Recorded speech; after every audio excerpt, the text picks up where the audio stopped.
The live TV, सच सबसे आगे। नमस्कार, आपके साथ मैं हूं Aditya Kumar. The live TV देख रहे हैं आप। देश की सुरक्षा पर अब सवाल खड़े हो रहे हैं। क्यों खड़े हो रहे हैं, आप भी इस बात को समझिए। डीएसपी देवेंद्र सिंह जो आतंकियों के साथ शामिल था, जिसके ऊपर यह भी आरोप लगा था कि पुलवामा हमले में भी उसका हाथ था, उस पर अब जांच रोक दी गई है। जम्मू कश्मीर सरकार, यानी कि जम्मू कश्मीर में पुलिस किसके हाथ में है? आप समझते हैं केंद्र शासित प्रदेश बना दिया गया है, यानी केंद्र की सरकार। अब कह दिया गया है सीधे सीधे कि जांच रोक दी गई है, और इस रोक में जो हवाला दिया गया है वो बड़ा ताज्जुब करने वाला है कि ऐसा हवाला कैसे। कहा गया है कि जांच डीएसपी की इसलिए रोकी गई है क्योंकि देश की सुरक्षा को खतरा है। यह बड़ा हास्यास्पद लग रहा है कि एक आतंकवादी से जुड़े हुए डीएसपी की जांच पर देश को खतरा कैसे हो सकता है, देश की सुरक्षा को खतरा कैसे हो सकता है। ये बड़े सवाल जो अब लगातार पूछे जा रहे हैं। ये सवाल रणदीप सुरजेवाला, जो कि कांग्रेस के नेता, उन्होंने भी एक ट्वीट करके पूछा है सवाल, बड़ा सवाल, कि who is Jammu Kashmir DSP Devendra Singh, कौन है ये, और कहे क्यों इनकी इंक्वायरी बचाई जा रही है, क्यों इनकी इंक्वायरी नहीं की जा रही। ये सवाल साफ तौर पर उठाए गए हैं रणदीप सुरजेवाला की तरफ से, विपक्ष की तरफ से, और अब जनता भी ये सवाल उठाने लगी है। आम लोग ये सवाल पूछने लगे हैं। फेसबुक यूजर हैं श्याम साहा, उन्होंने कहा है कि डीआईजी अतुल गोयल, जिन्होंने इन्हें गिरफ्तार किया था, डीआईजी अतुल गोयल वही शख्स है जिन्होंने डीएसपी को गिरफ्तार किया था, डीएसपी देवेंद्र सिंह को गिरफ्तार किया था। जब गिरफ्तार करने गए थे तो उनके साथ जो झड़प हुई थी वो भी आपको बताएंगे, लेकिन आप समझिए कि इस समय बवाल क्या चल रहा है। डीआईजी अतुल गोयल ने जब डीएसपी देवेंद्र सिंह को गिरफ्तार किया था, तब वो हिजबुल मुजाहिद के 2 आतंकियों के साथ थे और भारी मात्रा में गोला बारूद बरामद हुआ है। ये फेसबुक यूजर का लिखना है। और सवाल उसने लास्ट में क्या किया कि जांच रोकने के बाद जो सवाल उसने किया है, जो व्यक्ति आतंकियों के साथ पकड़ा गया हो उसकी जांच से कैसे देश को खतरा हो सकता है। पकड़े जाने पर जिसने बोला हो कि गेम खराब मत कीजिए, ये सब उसने बात कही जिसके तार पाकिस्तानी एजेंसियों से जुड़े हों, जिस पर पुलवामा कांड में शामिल होने का शक हो, जिसके ऊपर अफजल गुरु वाले मामले में भी कई आरोप लगे हों, उसकी जांच से देश को खतरा कैसे हो सकता है। ये बड़े सवाल अब उठने लगे हैं और ये बड़े सवाल पूछे जा रहे हैं कि आखिर इसके पीछे है कौन, कौन लोग हैं, कौन नकाबपोश लोग हैं जो अपना दामन बचाना चाहते हैं, कौन लोग हैं जो नहीं बताना चाहते कि पुलवामा के हमले के दौरान क्या हुआ था, कौन लोग हैं जो ये नहीं जानना चाहते कि आखिरकार अफजल गुरु से डीएसपी के क्या संबंध थे। कौन लोग हैं जो छुप रहे हैं, जो अपने दामन के दाग को बचाने की कोशिश कर रहे हैं, जो अपने काले चेहरे को दुनिया के सामने लाने से डर रहे हैं। वही लोग हैं जो आज डीएसपी की जांच पर रोक लगाए हुए हैं। यह सवाल उठेगा, सवाल विपक्ष नहीं, देश की आम जनता भी पूछेगी कि आखिर कौन लोग हैं वो जो डीएसपी की जांच रोकने में यह हवाला दे रहे हैं कि भैया देश की सुरक्षा को खतरा है। अगर डीएसपी की जांच हुई तो डीएसपी की जांच में बहुत सारे ऐसी चीजें निकलकर सामने आ जाएंगी जिससे देश की सुरक्षा को खतरा हो जाएगा। आप समझिए कितनी हास्यास्पद बात है। यह देश की सुरक्षा को खतरा हो जाएगा या किसी और की कुर्सी गायब हो सकती है, यह आप लोग भलीभांति समझ सकते हैं। तो चलिए पूरी कहानी हम आपको बताते हैं। दरअसल आप समझिए कि जो डीएसपी देवेंद्र सिंह था, इसका रुतबा कितना था। ये खुलेआम कार में आतंकियों के साथ घूमता था और उनके साथ रहता। जब लोकेशन ट्रेस की गई तो दोनों के आतंकियों और इनके मोबाइल सेम जगह लोकेट किए गए। साथ में घूमता था, बेफिक्र घूमता था, कोई दिक्कत नहीं, कोई परेशानी नहीं। यानी ये इसलिए बेफिक्र था कि हो सकता है कि बड़े लोगों का हाथ इस पर रहा हो, उन लोगों का हाथ इस पे रहा हो जो बड़े बड़े दावे देश की सुरक्षा के लिए करते रहे हो। तभी तो खुलेआम आतंकियों के साथ वो घूमता था। और पुलवामा हमले के बाद, पुलवामा हमले के समय वो ही डीएसपी था, और जब गिरफ्तारी हुई तो आतंकियों के साथ था। और ये बात और सबको सशंकित कर रही है कि उसने जो डीआईजी से बात कही थी, डीआईजी जिन्होंने अतुल गोयल जिन्होंने गिरफ्तार किया था, जब वो गिरफ्तार करने पहुंचे तो उसने कहा सर गेम खराब हो जाएगा, आप मत पड़िए इसमें। क्या गेम खराब हो जाएगा?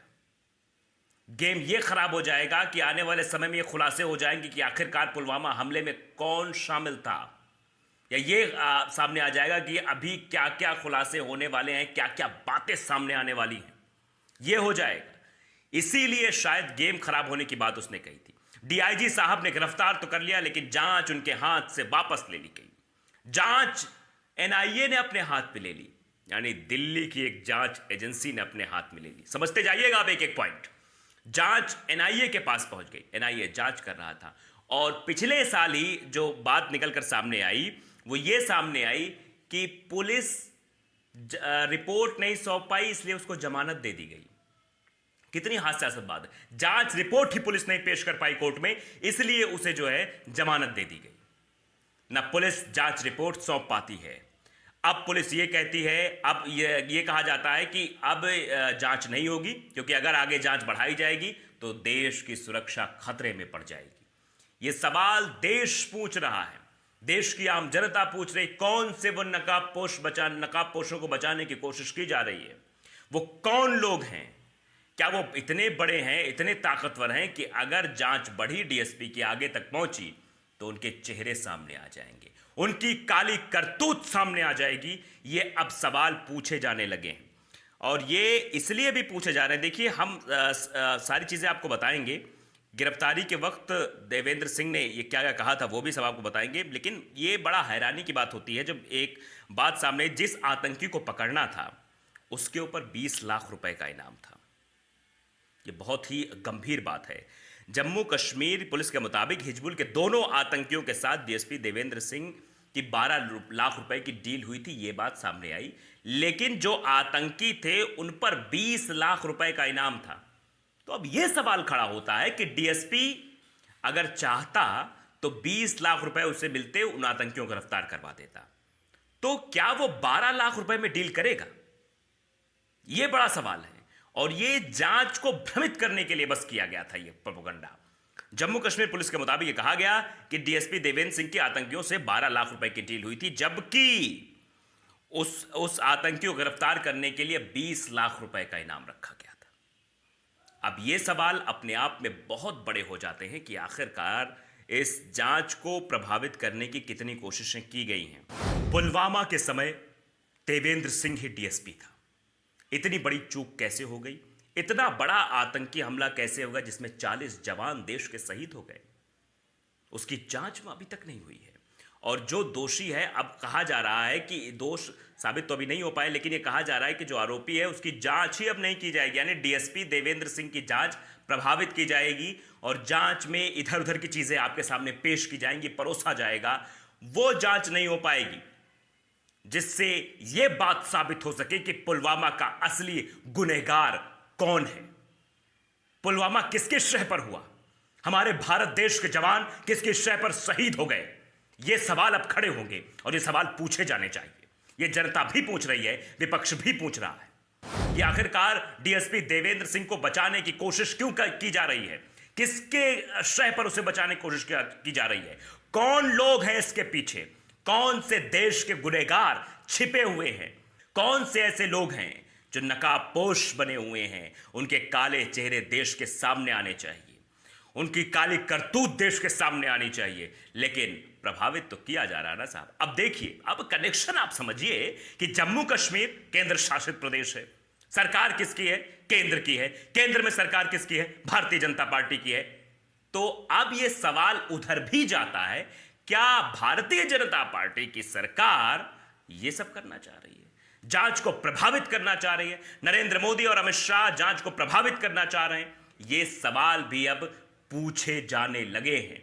विपक्ष भी इस सवाल को पूछ रहा है, और आम जनता भी इस सवाल को पूछ रहे हैं कि आखिरकार किसको बचाने की कोशिश की जा रही है? भाई, जिसका नाम आतंकी हमले में शामिल रहा हो उसको बचाने की कोशिश की जा रही है। एक फेसबुक यूजर हैं जिन्होंने ये लिखा है, डॉक्टर ऋषि यादव है, उन्होंने लिखा कि ताज़ा खबर यह आ रही है कि हथियार और आतंकियों के साथ पकड़े गए देवेंद्र सिंह की कोई जांच नहीं होगी।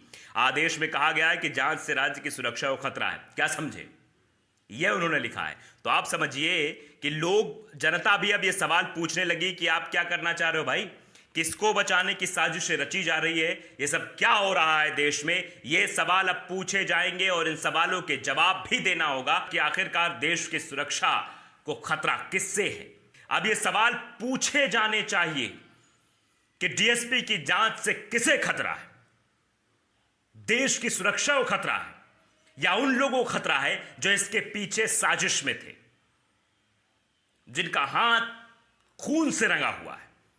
जिनका हाथ आतंकियों के साथ मिला हुआ है, ऐसे लोगों का पर्दाफाश हो जाएगा। शायद यही वजह है कि डीएसपी देवेंद्र सिंह की जांच पर रोक लगाई गई है और उसका हवाला दिया है कि देश के सुरक्षा को खतरा है। तो लाइव टीवी को अगर आपने सब्सक्राइब नहीं किया, सब्सक्राइब कर लीजिए, बेल आइकन जरूर दबाइए ताकि ऐसी खबरें आप तक पहुंचती रहें जो जनता को जाननी चाहिए। सच द लाइव टीवी, सच सबसे आगे।